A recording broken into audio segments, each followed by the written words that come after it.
y lo pedimos todo en el nombre de Cristo. Amén. La acusación que enfrentaba a Cristo en este pasaje es la siguiente. Decían sobre Cristo que éste recibe a los pecadores y come con los pecadores. Éste recibe a los pecadores y come con ellos. Y era verdad. Y eso era verdad. Cristo hacía eso. Había hombres inmorales y traidores vendidos al enemigo, a los romanos, como estos recaudadores de impuestos, como el mismo apóstol Mateo, que eran recibidos por Cristo. Y no solamente eso, que Cristo comía con ellos. Había mujeres de muy dudosa reputación, como la mujer samaritana, incluso mujeres prostitutas, como en Lucas 7, que se arrepentían y Cristo las recibía. Y no solo eso, comía con ellos y con ellas. Y esto era impensable, esto era ridículo para los escribas y para los fariseos, era un escándalo total, era algo que ellos aborrecían, este tipo de mensaje, y por eso criticaban tan duramente a Cristo. Este recibe a los pecadores y come con ellos, este les da la bienvenida a los pecadores, este encima pasa tiempo con ellos, come con ellos, se sienta con ellos.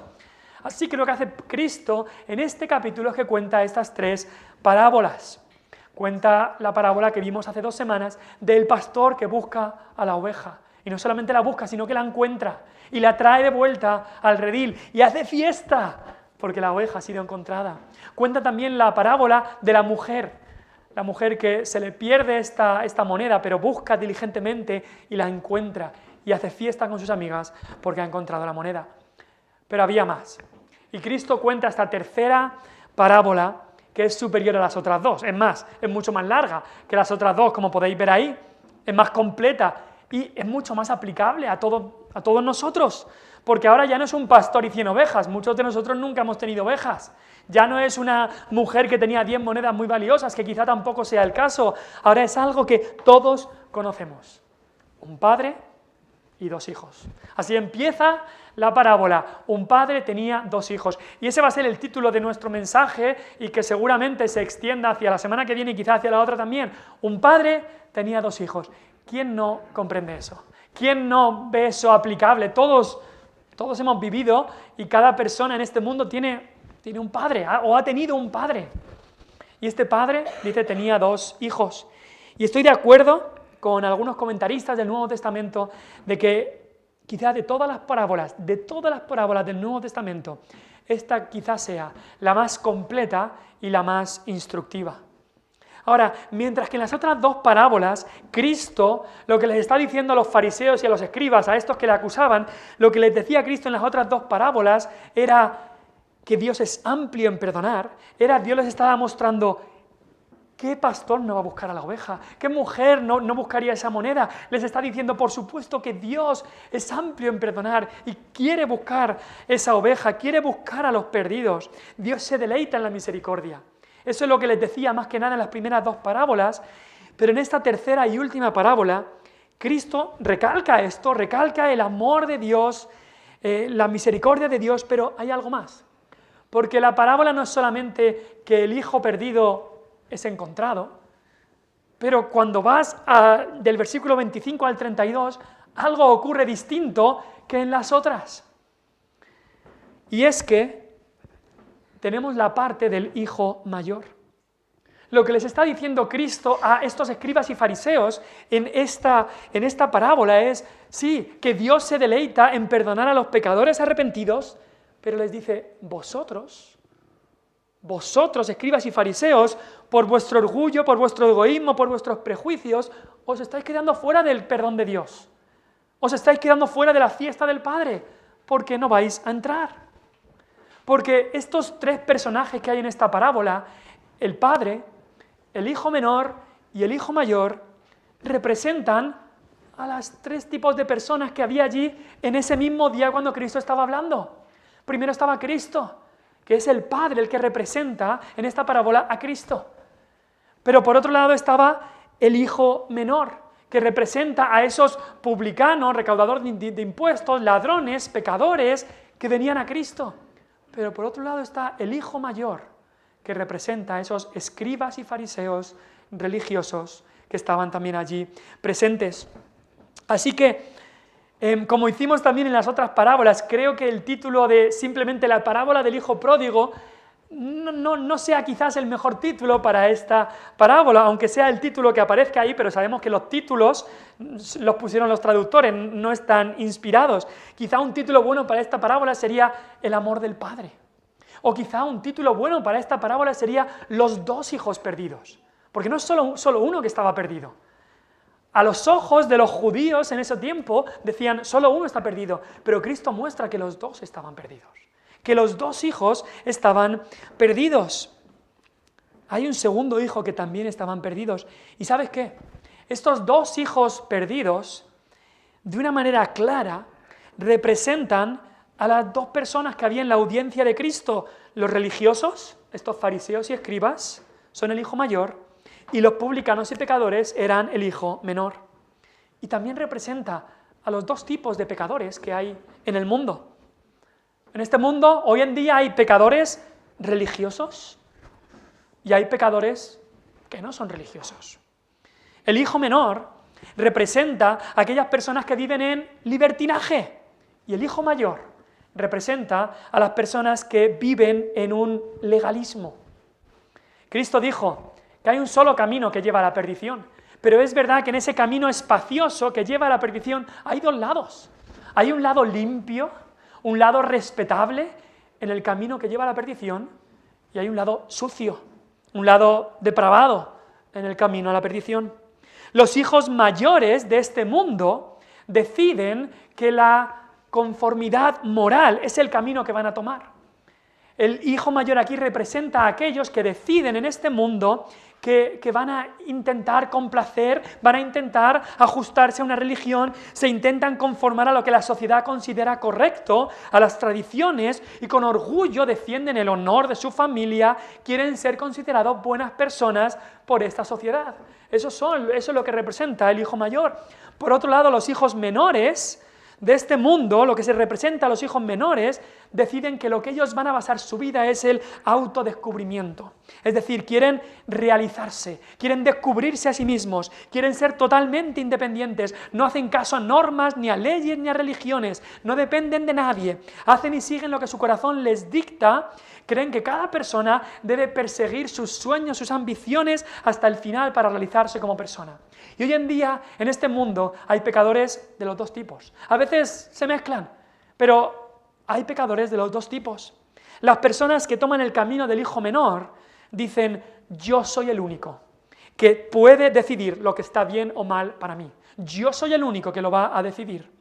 Y aunque en las culturas antiguas pocos siguieron este camino, sabemos que en nuestra sociedad actual muchos son los que siguen el camino del hijo menor.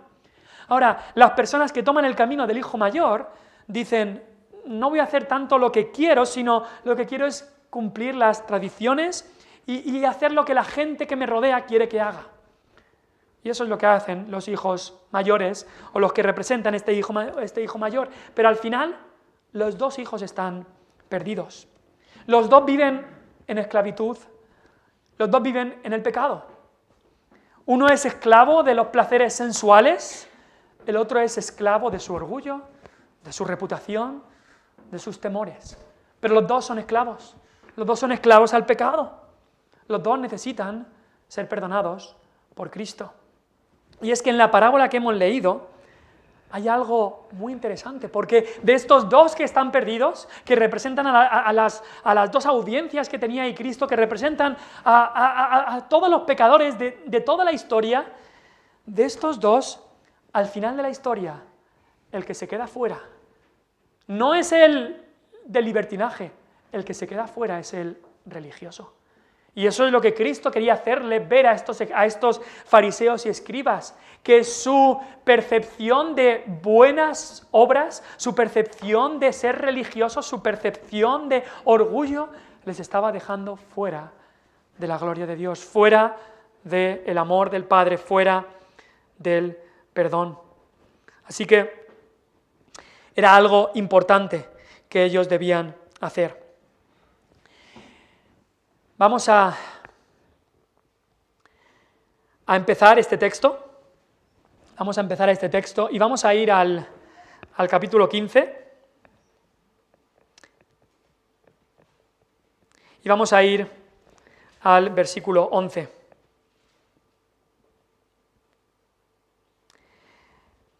Vamos a empezar a ver lo que hay. Vamos a ir cubriéndolo punto por punto y seguramente esto nos llevará a otras semanas. Pero quiero que veas bien lo que dice esta parábola, porque todos estamos incluidos aquí.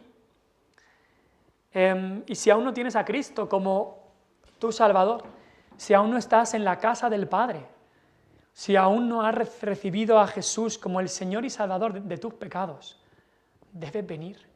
Al final, tanto el hijo mayor como el hijo menor empiezan fuera de la fiesta del Padre, y necesitaban entrar. Entonces vamos a ver cosas muy importantes para la vida de cada uno aquí, en esta mañana. Esta mañana seguramente nos quedaremos viendo solamente el hijo menor, este hijo irreligioso, este hijo libertino, este hijo depravado. Quizá nos quedaremos viendo solamente este hijo, pero ya la semana que viene, en la voluntad de Dios, veremos más en cuanto al segundo hijo. Pero este texto, esta parábola, nos empieza hablando de una petición insolente en el versículo 11 y 12. Se nos dice: un hombre tenía 2 hijos, y el menor de ellos dijo a su padre: Padre, dame la parte de los bienes que me corresponde. Vemos que esta es la petición de un descarado, aunque empieza bien y dice Padre, pero después dice dame la parte de los bienes que me corresponde. Y para los que estaban ahí en esa cultura dirían, ¿qué? Eso estaba totalmente fuera de sitio. Nadie, también ocurre ahora, pero mucho más en ese tiempo, nadie recibía la herencia hasta que el padre estaba muerto. Pero este hijo insolente lo hace. Y no le ruega, por favor, no le da argumentos, le dice, dame la parte de los bienes que me corresponde. No le trata con respeto, le dice, dámelo ya. Lo que le estaba diciendo a su padre en realidad es, me gustaría que te murieras. Me gustaría que estuvieras muerto ya. No me importa ni tú, ni mi madre, no me importa nuestra familia, nuestro apellido, no me importa nuestro hogar, no me importa nuestro hermano o mi hermano, no. Yo solamente quiero el dinero de la herencia y lo quiero ya. Esto era un escándalo en ese tiempo, un escándalo total. Este joven estaba queriendo lo que no le pertenecía aún y estaba deseando que su padre estuviera muerto. Esto es algo ridículo, una petición ridícula, algo atroz para los judíos de ese tiempo. Ahora, sabemos que esto sería una familia bastante rica, porque sabemos que tenían tierras, criados, músicos, joyas, ganado, cabras, vacas, etc. Así que sería una familia conocida y bastante rica. Pero esta era la petición de un hijo descarado, un hijo sin vergüenza, diríamos nosotros, pero también un hijo muy egoísta, porque dice, dame la parte que me corresponde. ¿Cómo que te corresponde? Te corresponderá un día, pero no te corresponde ahora.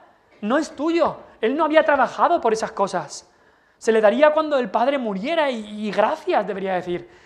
Pero así piensa el hijo. Esto es mío, esto me corresponde, esto es para mí. Yo no puedo esperar a tenerlo ya, lo quiero ya, dámelo ya, lo exijo ya. Y no piensa en los demás, no piensa en su padre, por supuesto. Es más, desea que su padre se hubiera muerto ya y desaparezca del mapa. Y hay un egoísmo, una codicia en este hijo. Todo piensa en él mismo, en sus deseos, en cómo quería ya este dinero. Y ahora tenemos que entender en cuanto al tema de las herencias, cómo funcionaba en el primer siglo, ahí en los judíos. Al hijo menor le tocaba una parte y al hijo mayor le tocaban 2 partes. Así que en realidad a este hijo menor le tocaría 1/3 de todo lo que tenía el padre. Y los bienes que tenía el padre no era en dinero en la cuenta corriente, no era hacerle una transferencia al hijo y ya está. No, como ocurre también aquí, los bienes que le correspondían eran tierras. No había dinero en el banco, no había dinero, no solían tener mucho dinero en metálico, sino lo que tenían eran tierras, parcelas de tierras, que seguramente venían de sus bisabuelos, venían una herencia por generaciones, y él las quiere ya y va a venderlas.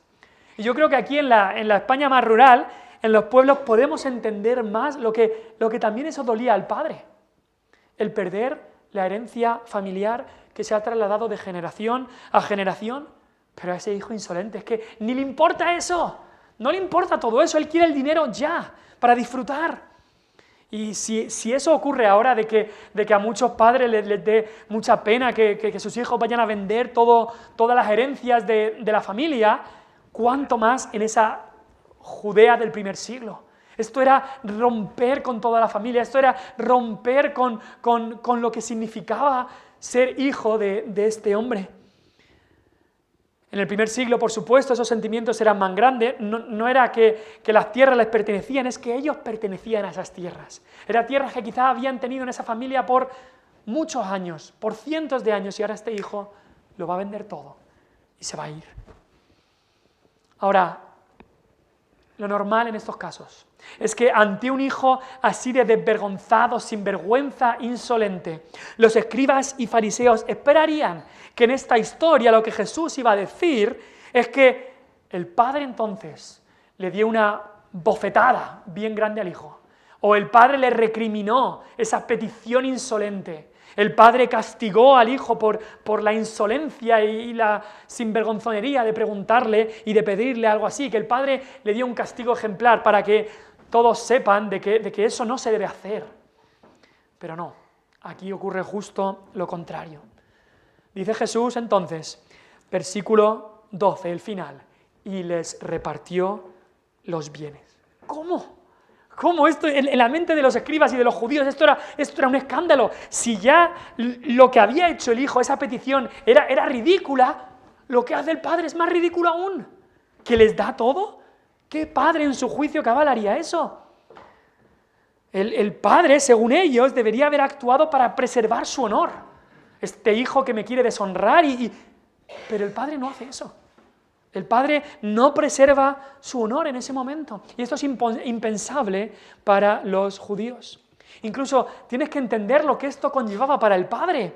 Significa que el padre, que estaría en la mitad de la vida, tenía que comenzar a desprenderse de sus bienes, de esas tierras que él tenía para trabajar. Este padre tenía que comenzar a vender esas cosas para que el hijo se las pudiera llevar. Es más, le reparte los bienes a los dos. Dice ahí, no solo al hijo menor, sino también le da los bienes al hijo mayor. Y el padre tendría que ser humillado completamente para quitarse de sus tierras, para quitarse de lo que tenía, de la mayoría, y dárselo a este hijo insolente. Esto era una humillación tremenda, una humillación tremenda. Por cierto, en esa cultura era la obligación del hijo mayor de que si el hijo menor hacía una burrada, si el hijo menor estaba perdido, era el hijo mayor el que tenía que ir a convencerle de su error, a sacarlo de donde estaba y traerlo de vuelta a casa. Pero, como se ve en este pasaje, no leemos nada de eso. El hijo mayor ahí se queda, no hace nada de eso. También sabemos por cómo se hacían las cosas en la cultura del primer siglo, que seguramente la familia celebraría después de esta petición y después de que el padre le repartiera los bienes y se fuera el hijo, la familia celebraría algo como un funeral. Es más, se nos dice que el padre consideraba al hijo como muerto. Este hijo había decidido irse, había decidido sacar todo lo que podía e irse. Como el padre dice después, mi hijo muerto era. Muerto era. Era una situación catastrófica, era algo ridículo, y lo que el padre hace es incluso más ridículo decirle que sí, y le reparte los bienes. Así que empezamos viendo una petición insolente, muy insolente. Y en segundo lugar, vemos un desperdicio de vida. Versículos 3 y 4. Un desperdicio de vida es lo que hace este joven con su vida, con lo que había recibido. Un desperdicio. Desperdicia la vida viviendo, en primer lugar, apresurado. Apresurado, porque nos dice el versículo 13, no muchos días después, juntándolo todo el hijo menor. ¿A qué se refiere juntándolo? Pues claro, a que el padre le dio el título, la declaración de que estas tierras ahora le pertenecían a él. ¿Y qué es lo que hizo el hijo? Lo vendió todo. Y nos dice que no muchos días después. ¿Y qué pasa cómo logra juntar y vender todas esas tierras en poco tiempo? Pues mal vendiéndolas. Y eso es lo que hizo el hijo, el que tiene mucha prisa para vender, mal vende las cosas. Pero él tenía prisa, él no podía esperar, así que cuando el padre le dio las tierras y las posesiones, lo vendió todo. Él necesitaba el dinero, la pasta ya. Es como que decía, se me pasa la juventud y hay que disfrutar, así que no piensa en su futuro, no piensa en sacar un buen precio por estas heredades que me han dado, no piensa en qué va a hacer después. No piensa en todo eso, no piensa, bueno, ahora que recibo este dinero lo voy a invertir de una manera sabia, no, solo mira las cosas que se ven, que son temporales. Por supuesto, su ojo no está ni en el futuro, ni en la eternidad, no, para nada. Y es lo que el mundo dice también, y más que nada a los jóvenes, el mundo te dice, vive deprisa, date prisa, joven, que se te pasa la vida. El mundo dice eso, disfruta ahora del placer, no pienses en el futuro y jamás pienses en la eternidad, no pienses en esas cosas. Vive para ahora, para el momento. Como ese eslogan en latín que dice carpe diem, disfruta el momento. Disfruta esta noche, es urgente ahora, bebe y no pienses en la resaca de mañana. Disfruta ahora y ya está. Ni el vicio que te va a llevar, no pienses eso. A los jóvenes les dice este mundo, acuéstate con él o con ella, no pienses en las consecuencias de que va a tener eso, hazlo ya, vive ahora la vida, disfruta el momento. Eso es lo que hace este joven, desperdiciar la vida así. Y un desperdicio de vida es aquella que solo piensa en el ahora y no piensa en la eternidad. Un desperdicio de vida es aquella que solo piensa en el ahora y no piensa en la eternidad. Así que este hijo vivió apresurado. Vendió todo rápido para cogerlo todo e irse. Pero también, un desperdicio de vida es una vida apartada. Dice ahí el versículo 13, se fue lejos a una provincia apartada. Se fue lejos a una provincia apartada. Es decir, se fue lo más lejos que podía. No quería ni estar bajo la autoridad de su padre, ni estar bajo la supervisión de su padre, ni estar en un sitio que alguien le conociera. Como que decían, quiero irme a un sitio que nadie me conoce, que yo pueda hacer lo que me dé la gana y nadie le vaya a decir a mis familiares lo que he hecho. Quiero ir a un sitio, quiero ir a una gran ciudad que yo pueda hacer y deshacer y nadie me conozca. Y pueda disfrutar de la vida y que nadie me juzgue. Que nadie me juzgue en un sitio que nadie se vaya a enterar de lo que yo haga. Y se apartó. A eso nos lleva el pecado. A apartarnos. Primero apartarnos de Dios. Fue Adán y Eva lo que hicieron. Adán y Eva pecaron y ¿qué hicieron directamente? Huyeron de la presencia de Dios. Se apartaron. Caín pecó y fue apartado de la presencia de Dios. El pueblo de Dios pecó y ¿qué hizo Dios? 70 años apartados de la tierra prometida, fueron al exilio en Babilonia. El pecado nos hace que nos desviemos, y dice Isaías 53, que cada cual se apartó por su camino. Eso es lo que has hecho tú con tu pecado, te apartaste del camino de Dios, te apartaste. El camino te aparta, el camino de pecado te aparta de Dios. Y no es que Dios haya sido el que se haya apartado del hombre, que es culpa de Dios, que nosotros estábamos aquí y Él se quiso apartar. No, es culpa del hombre. Isaías 59 dice, no es que la mano de Dios se haya acortado, no es que su oído ya no oiga, dice, pero vuestras iniquidades, vuestros pecados han hecho división entre vosotros y vuestro Dios. Es tu pecado que ha hecho que te apartes de Dios, es tu pecado que ha creado esa división, es tu pecado y mi pecado que nos ha separado de Dios, como aquí ocurrió con este hijo perdido. Separado, apartado, a una provincia apartada, se fue a otro sitio, que nadie le conociera, bien apartado de su familia, de su hogar, de su padre. Y sabes que un desperdicio de vida en la que busca apartarse de Dios y de los que te aman para estar cerca de tu pecado. ¿Y qué es lo que hizo? Este desperdicio de vida fue una vida también desenfrenada. Vemos aquí a este joven perdido, a este hijo pródigo, yendo sin frenos y a 200 por hora.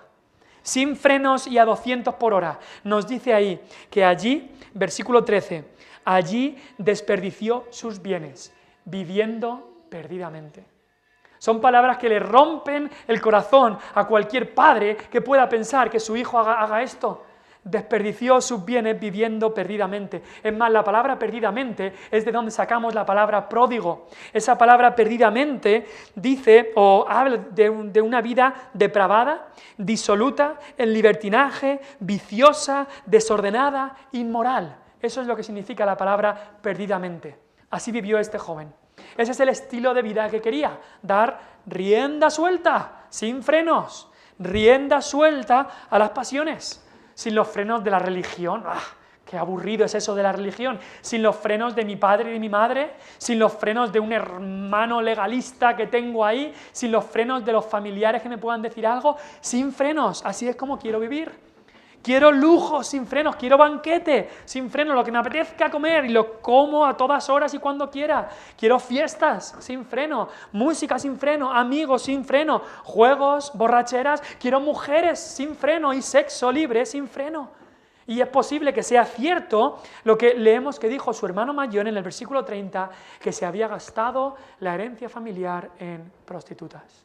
Eso es lo que dice su hermano de él en el versículo 30. Y él pensaba, esto es vida.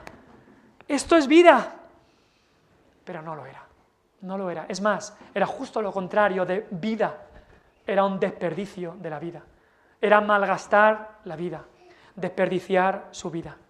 Porque un desperdicio de vida es aquella en la que no hay frenos ni barreras, porque esa vida da lugar a una autodestrucción. Y al final vemos que el resumen es que, versículo 14, cuando todo lo hubo malgastado. Eso es lo que haces cuando quitas los frenos. Malgastas tu vida entera. Acabó con toda la herencia, con todo, lo consumió todo, lo malgastó todo.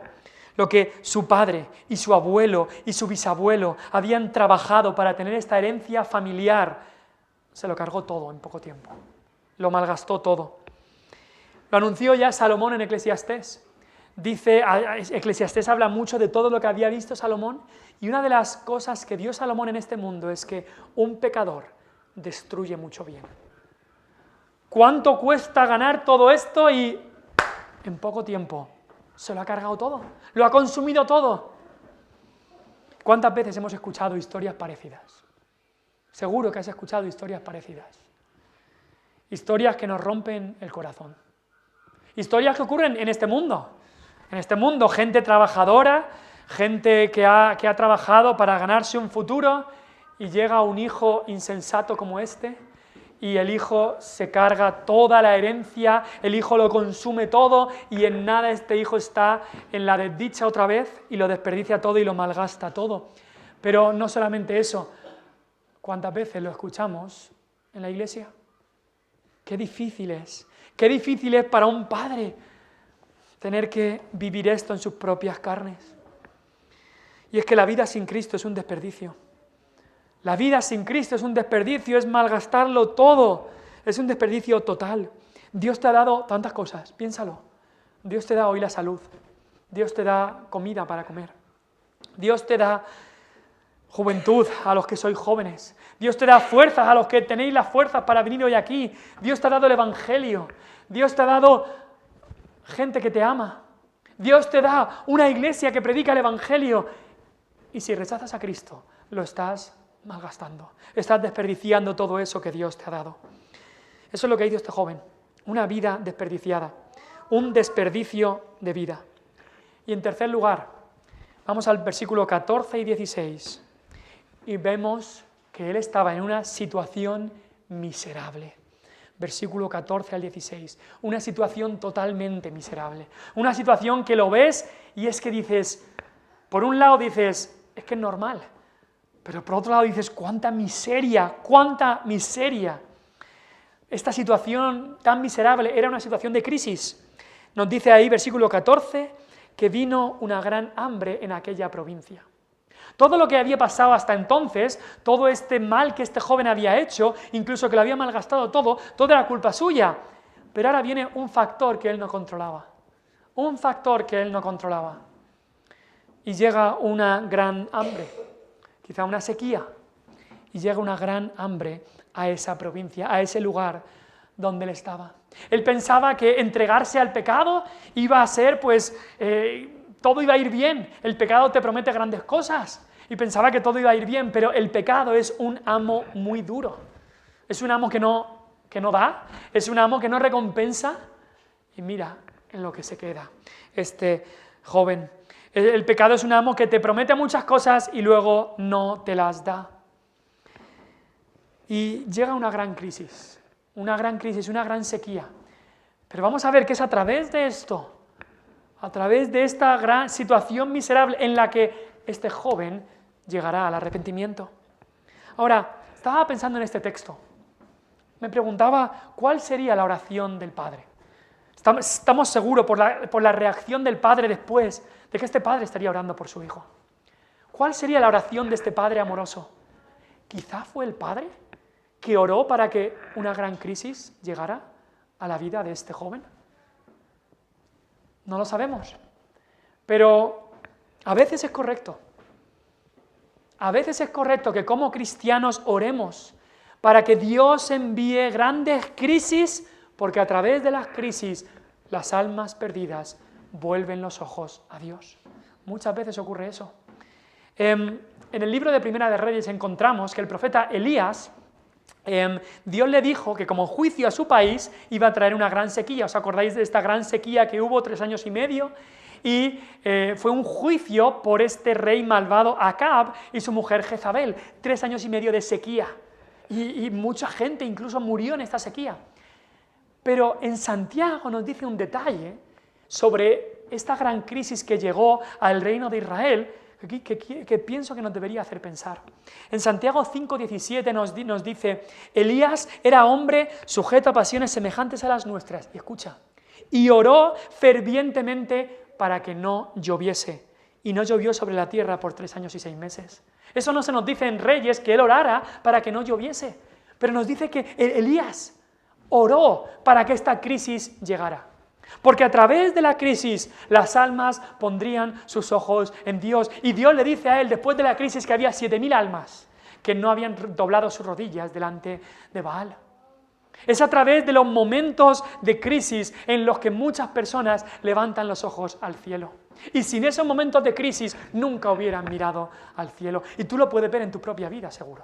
Lo puedes ver en la vida de tus familiares, que fue a través de la enfermedad, que fue a través del accidente, que fue a través de la tragedia, que fue a través de la pobreza, que levantaron sus ojos al Señor para buscar al Señor. Así que me pregunto, si no fue el Padre, la oración del Padre que fue contestada cuando esta crisis vino a esta tierra. Así que vino una situación de crisis.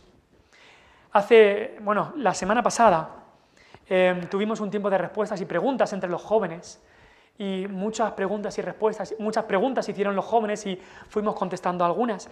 Y una de las preguntas decía, en cuanto a que un joven decía de tener crisis de identidad, ¿y qué debemos hacer con las crisis de identidad? Que no sabía quién era, crisis de identidad, ¿qué debo hacer? ¿Para qué estoy yo en este mundo? Una crisis de identidad. Y claro, lo que respondimos es que si una persona es creyente, si una persona ha creído en Cristo, no tiene por qué tener crisis de identidad, porque tu identidad está en Cristo, en Él eres aceptado en Cristo, eres escogido desde antes de la fundación del mundo, eres perdonado, eres hecho hijo de Dios, eres adoptado en la familia de Dios. En Cristo tienes identidad, tu identidad está en Él. Eso si la persona se ha entregado a Cristo, pero también decíamos, si la persona no se ha entregado a Cristo, es bueno que tenga una crisis de identidad, porque es a lo que te va a llevar este mundo. Tú basas esta vida en el pecado del mundo, en seguir al mundo, en seguir las modas, y vas a tener una crisis de identidad, y es bueno que la tengas para decir, este mundo no me da identidad, me siento totalmente vacío. Y es como este joven se estaba comenzando a sentir, a través de esta crisis, a través de no tener ahora nada. Él sintió el vacío que deja el mundo. Y es bueno que el hombre sin Cristo se sienta vacío. Se sienta vacío para que se dé cuenta que solo Cristo puede llenar ese hueco. Solo Cristo puede satisfacer, solo podemos estar completos en Él. Así que viene una situación de crisis en su vida. Y esto fue lo que le llevó, veremos después, a a arrepentirse. Pero también vino una situación miserable de necesidad. Nos dice que comenzó a faltarle. Comenzó a faltarle. Aquel que estaría forrado solamente hace un tiempo, ahora comenzó a faltarle. Proverbios 19 nos dice, el sabio Salomón dice, las riquezas traen muchos amigos. ¿No lo has visto eso? El rico se le arriman todos. Se le arriman todos, las riquezas traen muchos amigos, y aunque no nos lo dice el texto, pero podemos suponer que cuando el hijo pródigo salió de casa con los bolsillos llenos, con bolsas de dinero, tenía amigos por todas partes, amigos y amigas, por supuesto. Y ahí lo tenía todo. Pero el sabio Salomón dice, las riquezas traen muchos amigos, mas el pobre es apartado de su amigo. Y exactamente eso pasaría aquí. Comenzó a faltarle, y todos los amigos a los que ellos les había invitado, otra ronda en el bar, todas las amigas con las que él se habría acostado, todas esas personas desaparecieron. Tanto que le prometían de no te voy a dejar nunca, te amo tanto, y todo eso desapareció. El pobre es apartado de su amigo. Ahora que no tenía, se convirtió en un mendigo. De ser el príncipe que todos querían, a ser el mendigo que no tenía nada. Y de ahí fue llevado a una humillación tremenda. Nos dice el versículo 15, y fue y se arrimó. La palabra arrimó es se pegó, es casi con cola, con pegamento. Se apegó, se pegó a uno de los ciudadanos de aquella tierra, el cual le envió a su hacienda, a su terreno, a su finca, para que apacentase cerdos. ¡Wow! Esto, para los que estaban escuchando, era el mayor escándalo que habían escuchado nunca. Que un judío llegara a eso, que un judío del pueblo de Dios, limpio, llegara a este extremo. Es más, primero se apega, se arrima a un gentil, este ciudadano de esa provincia, y este hombre, pues para quitárselo de encima, le manda a apacentar cerdos. Y para los judíos sabéis que ni podían comer cerdos, ni podían apacentar cerdos, el cerdo era un animal impuro, no se acercaban ahí, no debían comerlo, ni tenerlo, ni cuidarlo, y este joven estaba cuidando cerdos. Ahora, en realidad no era un trabajo lo que le habían dado, simplemente era que el ciudadano quería quitarse a este mendigo de encima porque nos dice que nadie le daba, no era un trabajo que le dieran un pago, es que nadie le daba nada, ni paga, ni sueldo, ni nada, ni de comer. Tanto es así que llega al punto de tener un hambre tremenda. Nos dice, versículo 16, y deseaba llenar su vientre de las algarrobas que comían los cerdos. Tanto era el hambre que tenía, que quería comer de la basura que comían los cerdos. Muchos habéis escuchado que cuando ha habido tiempos de mucho hambre, la gente llega a comer lo que sea. La gente llega a comer lo que sea. Cuando no hay otra cosa para comer, la gente llega a comer lo que sea. Este hijo que en casa de su padre nunca ni se le hubiera pasado por la cabeza que un día estaría comiendo algo así, que un día podría desear comer algo así, porque la palabra desear es que le apetecía. Fíjate el cambio de la miseria a la que le lleva el pecado. Le apetecía ahora, tenía tanto hambre que deseaba, anhelaba comer una algarroba sucia de lo que comían los cerdos. Esto ya era el colmo de los colmos. Para los judíos y escribas y fariseos que estaban escuchando esto, dicen esto es ridículo, esto no puede estar pasando, esto es el colmo de los colmos.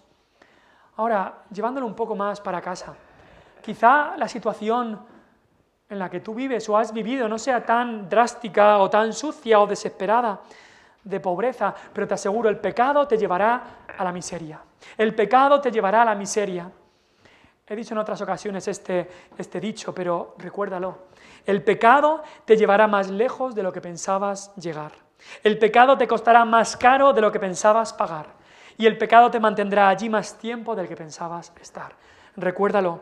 El pecado te llevará más lejos de lo que pensabas llegar. El pecado te costará más caro de lo que pensabas pagar. Y el pecado te mantendrá allí más tiempo del que pensabas estar. Y así ocurre con este hijo perdido. Ahí estaba, comiendo basura, comportándose como un cerdo. Se había comportado como un cerdo en su pecado y ahora se estaba comportando como un cerdo literalmente. Proverbios 19, el sabio Salomón nos recuerda también que la insensatez del hombre tuerce su camino. El camino del hijo pródigo era recto, lo tenía él bien claro, él lo pensaba, todo va a ir bien, yo voy a tener este dinero, voy a pasármelo genial, voy a tener amigos, voy a tener mujeres, voy a tener alcohol, voy a tener fiesta, voy a tener banquetes, todo va a ir bien. Pero Dios estaba a un lado, Dios lo dejaba fuera. Y la insensatez del hombre tuerce su camino. El camino estaba torcido. Y bien torcido. Y el hijo pródigo se da cuenta que está perdido, completamente perdido en sus pecados. Ahora, ¿sabes lo que dice Proverbios 19:4?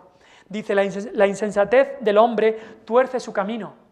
¿Y sabes lo que pasa en ese hombre que sigue así sin Cristo? Dice después Salomón, y luego contra Jehová se irrita su corazón.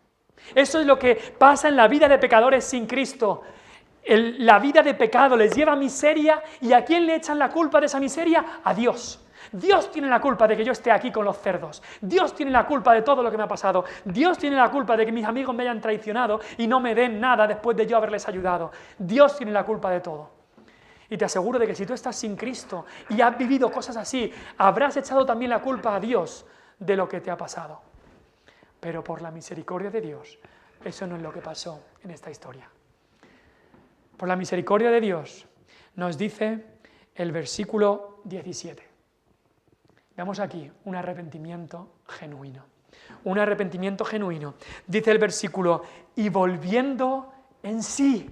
Volviendo en sí. Aleluya, este joven ya por fin vuelve en sí. Y esto de volver en sí nos hace ver qué es lo que en realidad es la vida de pecado. La vida de entregarse a los pecados. Es una vida de locura. Es una vida de locura porque este joven no estaba en sí, no estaba en lo que tenía que estar. No estaba cuerdo de alguna manera. Por supuesto que su mente funcionaba, pero funcionaba para lo malo. Y el estado de pecado es un estado de locura. Es un estado que no está viendo las cosas como de verdad son. Y por primera vez en mucho tiempo, este joven ve la luz. Sus ojos se abren, no los ojos que están debajo de los párpados, sino los ojos de la conciencia se abren, los ojos del corazón se abren. Allí, un día, estando con los cerdos, de repente algo ocurre en el corazón de ese joven y en la mente, por la misericordia de Dios. Porque es solamente por la misericordia de Dios este joven recibe vida. Y eso es lo que pasó en la vida de este joven, la regeneración, el nacer de nuevo ocurrió allí, cuando estaba allí con los cerdos. De repente comenzó a ver las cosas como nunca los había visto. Por eso Cristo dijo, os es necesario nacer de nuevo. Por eso el nacer de nuevo va antes, en orden lógico, a venir a Cristo por la fe. Porque necesitas nueva vida, necesitas volver en ti mismo, necesitas los ojos abiertos para poder ir a Cristo, para poder poner tu fe en Jesucristo como Salvador. Y en ese volver en sí se da cuenta de la situación y se da cuenta de cómo está. Dice, mira lo que hay en la casa de mi padre. Antes, lo que él veía en casa de su padre era todo malo, malo, malo. Mi padre es un dictador, mi hermano un religioso, toda mi familia me odia. Qué horrible lo que yo sufrí en la casa de mi padre. Y lo que me ofrece el mundo, ¡guau! Placeres, mujeres, música, discoteca, de todo. Y de repente se da cuenta de la verdad. De repente se da cuenta de lo que le ofrecía a su padre y de lo que en realidad le ha dado el mundo. De repente se da cuenta que no estaba bien. Y tú eres el que también se tiene que dar cuenta de lo mismo. Quizá tú has vivido sin Cristo y tú has dicho, no, yo estoy bien, sí, yo estoy bien. Y la Biblia te dice, no estás bien. Mira los cerdos que te rodean. Mira la miseria en la que estás metido, no estás bien. Mira lo que Dios quiere que seas y mira lo que en realidad eres. Date cuenta de lo que el pecado te ha hecho perder, de cómo te ha destruido. Y así que la Biblia nos llama a despertar, como despertó este joven. Despierta, abre los ojos, date cuenta, vuelve en ti mismo. Y este joven volvió en sí mismo por la misericordia de Dios. Y hay tres cosas que hizo en este arrepentimiento. Primero hubo una confianza, no solamente volver en sí, sino también una confianza en el amor del Padre. Mira lo que dice en el versículo 18, me levantaré e iré a mi padre. No dice, me voy a levantar de aquí con los cerdos, voy a buscar un trabajo decente en otro lugar. No, él confía que aún con su pecado el Padre le va a recibir. El Padre le va a recibir. ¿Sabe? En la casa del Padre tienen abundancia de pan. Y se da cuenta de eso y confía en que el Padre le va a recibir. Tú que estás aquí y estás aún en tus pecados y no has recibido a Cristo, confía plenamente que el Padre te va a recibir. Te va a recibir. No hay nadie demasiado lejos para que el Padre no le reciba. Este joven había hecho cosas horribles, pero el Padre aún le iba a recibir y él confió en eso. En la casa del Padre hay abundancia de pan y tú te mueres de hambre en tu corazón. Mira lo que Dios ofrece a aquellos que vienen a Él: perdón de pecados, paz en el corazón, vida eterna con Él, gozo. Eso es lo que hay en la casa del Padre. Y este joven confió en el amor del Padre. Confió en que Jesucristo ha dicho: venid a mí, todos los que estáis trabajados y cargados. Y Jesucristo ha dicho: el que viene a mí, no le echo fuera. No le echo fuera. Jesucristo es este Padre que lo iba a recibir con los brazos abiertos. Confía en Jesucristo. No te va a echar fuera. No te va a echar fuera. No solamente hay una confianza en el amor del Padre, también hay en este joven una convicción de pecado. No le dice: Padre, bueno, a ver si me recibes. No, lo primero que le iba a decir al Padre, ¿qué es? Padre, he pecado. Padre, he pecado. ¿Por qué? Porque no puede venir a Cristo sin arrepentimiento. No puede venir a Cristo sin reconocer que has pecado. Este joven hasta ese momento ni pensaba en el pecado. No, para él seguramente en su mente no existía el pecado. Yo tengo que dar rienda suelta a mi carne. Él solo pensaba en él mismo. Yo quiero esto, yo quiero esto, yo quiero lo otro, yo lo hago, yo disfruto de la vida. Pero ahora de repente, lo que antes veía como un placer y le llamaba placer, ahora lo comienza a llamar como Dios lo llama, y lo llama pecado. Lo llama como Dios lo llama. Lo que antes veía como libertad, ahora lo ve como esclavitud. Lo que antes veía como realizarse a sí mismo, ahora lo ve como lo que es destrozarse a sí mismo. Porque una vida sin Cristo es una vida de autodestrucción. Y se da cuenta de que su pecado no solamente ha sido contra su padre. Dice, he pecado contra el cielo y contra ti. Primero se da cuenta que el pecado es contra Dios en primer lugar y en principal lugar. A veces pensamos, no, yo he pecado contra esa persona, le dije algo mal, pero bueno, esa persona también me dijo algo mal. Estamos en tablas. Pero tenemos que reconocer que todo nuestro pecado es primera y principalmente contra Dios. Y Dios nunca ha pecado contra nosotros, y Dios es un Dios santo que aborrece el pecado. Y cuando vemos el pecado de esa manera, entonces hay verdadero arrepentimiento. Si no vemos en las cosas así, no va a haber arrepentimiento. Si solo piensas que tu pecado es contra otro, y bueno, hay que solucionar eso, entonces no va a haber verdadero arrepentimiento. Necesitas darte cuenta que has pecado contra el cielo. Contra el cielo. Que tu pecado es contra el cielo. He pecado contra el cielo y contra ti. David dice lo mismo en el Salmo 51. Contra ti, Señor, contra ti he pecado y he hecho lo malo delante de tus ojos. Y de eso se da cuenta el hijo pródigo aquí. Y luego vemos que hay una humildad verdadera, como el fruto de un corazón cambiado. Le dice, él prepara este discurso cuando está ahí con los cerdos, prepara el discurso que le va a decir a su padre y le dice: Padre, he pecado contra el cielo y contra ti, ya no soy digno de ser llamado tu hijo, hazme como a uno de tus jornaleros. Aunque confiaba en el amor del Padre, él se daba cuenta de su pecado y se daba cuenta que no merecía ya nada. No merecía nada. No merecía nada en la casa de su padre, ni tener la posición como hijo que tenía, ni merecía el vestido, ni merecía la túnica, ni merecía nada. Nada más que si por la misericordia del Padre pudiera trabajar como un jornalero. Es lo único que pensaban que merecía. Había humildad verdadera, que es el fruto de un corazón cambiado. No exigía nada, no dice yo merezco por lo que soy, no. Sabía que no merecía nada. Había una humildad verdadera. ¿Y cómo fue recibido? Lo veremos más la semana que viene, pero simplemente es que ni hace falta mucho comentario. Versículo 20.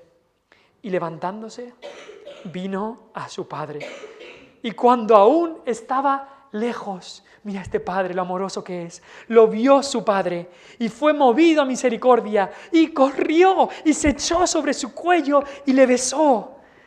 Y el hijo le dijo: Padre, he pecado contra el cielo y contra ti, y ya no soy digno de ser llamado tu hijo. Y mientras está en el discurso, el padre le interrumpe, le dice, el padre dijo a sus siervos: sacad el mejor vestido y vestidle, y poned un anillo en su mano y calzado en sus pies, y traed el becerro gordo y matadlo, y comamos y hagamos fiesta, porque este mi hijo muerto era y ha revivido, se había perdido y es hallado.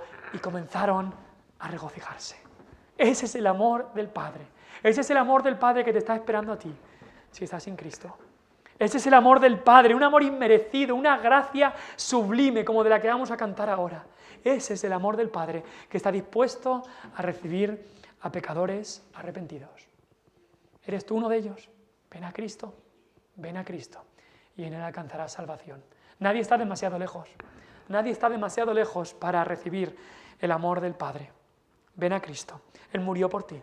Él murió por pecadores. Ven a Cristo y recibirás perdón de pecados, paz en el corazón, unión otra vez con el Padre Celestial, y podrás llamarle nuestro Padre, que estás en los cielos.